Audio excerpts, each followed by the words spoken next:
Hello friends, আমি যে আপনাদের সাথে আগের দিন পাটুলি যাওয়ার ভিডিওটা শেয়ার করেছিলাম, আজ দেখুন এই সেই পাটুলি, যেখানে হলো আমার খুব খুব ভালো লাগে জায়গাটা। আমার মানে এত ভালো লাগে যে আমি বলে বোঝাতে পারবো না।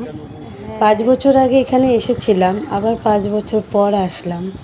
মাঝে অনেকগুলো দিন কেটে গেল, অনেক নতুন নতুন জিনিস তৈরি হয়েছে দেখার মতন, খুব সুন্দর। আমরা তো কাজের ফাঁকেই আমি এখানে চলে এসেছি একটু সময় কাটানোর জন্য। খুব ভালো লাগে জায়গাটা। আপনাদেরও যদি ভালো লেগে থাকে তাহলে আপনারাও চলে আসুন, যে যে আসেনি। যেহেতু আমার তো এটা কাজে, আমি যেখানে জব করি সেখান থেকে আমার এটা কাছেই পড়ে, তাই আমি যখন তখন আসতে পারি, বাট আসাটা আর হয়ে ওঠে না। তাই আজকে একটু ছুটির দিনে সময় করে চলে এসেছি।